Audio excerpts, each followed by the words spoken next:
The F-104 Starfighter, a supersonic air superiority fighter, was a technological marvel when it first flew in the 1950s. It was armed with a 6-barrel M61 20mm Vulcan cannon and performed the roles of a tactical fighter and a day and night interceptor when coupled with heat-seeking Sidewinder missiles. The first CF-104 made its first flight in 1954, after which the F-104's development started in 1952. About 301 and 2-seat Starfighters were bought by the U.S. Air Force.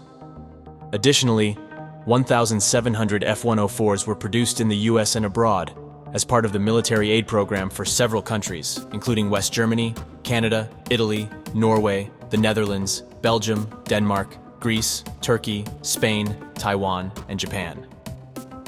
Many records were set by the F-104, including the world altitude record of 103,395 feet, set by an F-104C on December 14, 1959, and the world speed record of 1,404.19 miles per hour, set by an F-104A on May 18, 1958.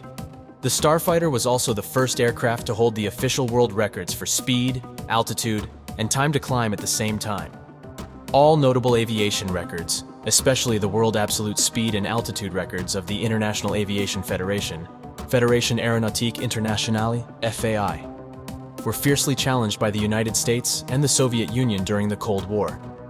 According to Patrick Martin's explanation in his book, Canadian Starfighter, the CF-104 and CF-104D in Canadian service, from 1961-1986. In 1959, the Russians, the U.S. Navy, and finally USAF Captain Joe Jordan held the world's absolute altitude record after reaching 103,395.5 feet in a modified F-104C. Colonel Georgy Mosolov set a new Russian record in 1961 by reaching 113,892 feet in an E-66A MiG-21 that had been rocket-boosted, in order to fit reaction control system beepers for roll, pitch, and yaw attitude control for the low dynamic pressures, Q, of inner space. The USAF then modified 3 F-104As to a Zoom Aerospace Trainer NF-104A configuration with 5,250 pounds thrust. A canted throttleable liquid fuel rocket at the base of the vertical stabilizer, 2-foot wing extension panels, and nose exhaust ports. Robert Smith, the USAF's top test pilot, had completed 41 Cat-1 test flights and another dozen operational and Zoom flights by the time Colonel Chuck Yeager took control of the program and helped him reclaim the world record after reaching an unofficial altitude of 120,600 feet. Yeager's NF-104 was destroyed on December 10, 1963, when he lost control during a Zoom flight, went into a flat spin, and ejected. Although about 50 more fruitful flights in NF-104As were performed, the program was shackled and the USAF was prohibited from making any other attempts to reclaim the world altitude record.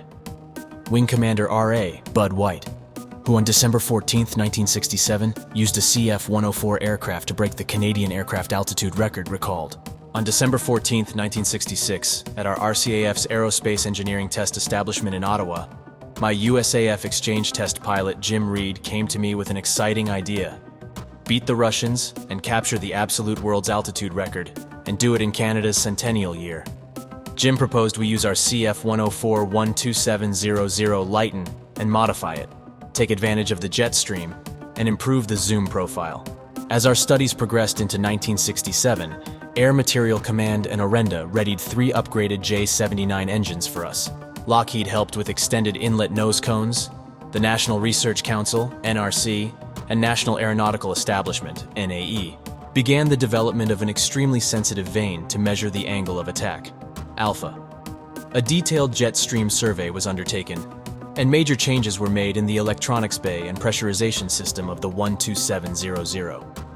We also had to develop lightweight alpha-beta vanes with the NRC Flight Research Section to go on our existing plastic nose cone and pitot boom. A major threat was the flat spin mode, but the Chief of the Defense Staff, General Allard, and the Minister of Defense provided strong support, and the project moved into high gear by midsummer as a highly classified military project. Physiological training and 2 Gemini full pressure suits were obtained through the Institute of Aviation Medicine and the USAF Surgeon General when Ron Heyman and I flew down to Tyndall Air Force Base. Later, we obtained valuable assistance flying the Zoom simulator at Edwards Air Force Base, and I was able to fly some F-104 zoom flights on their phototheodolite instrumented range. We finally got airborne in October, quickly worked up the speed to Mach 2.3 while confirming engine performance, and worked out a method to find the core of jet streams.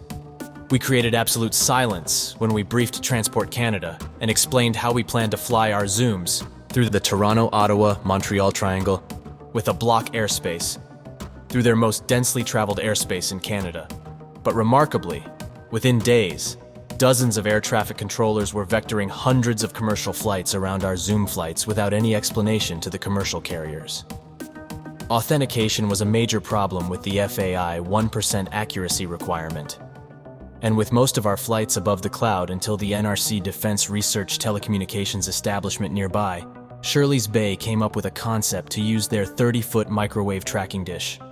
Eventually, we installed 4 GHz beacons and a switching arrangement in 12700, tracked them in azimuth and elevation with the 35th dish, tied their measurements to an atomic clock, and obtained distance from a 1 GHz beacon and a modified IFF CF transponder in the aircraft. Unable to use phototheodolites, this turned out to be the world's first non-visual authentication before the FAI. In all, we flew 42 flights in 12700, 25 of them zooms, and 12 of those safely above 95,000 feet. But on these later flights, our hoped-for benefit from the strong jet winds dropped off, and I was running out of control authority going over the top. There, stick-nose-down pitching moments at low produced strong left yaw due to gyroscopic coupling, and needed a full right rudder.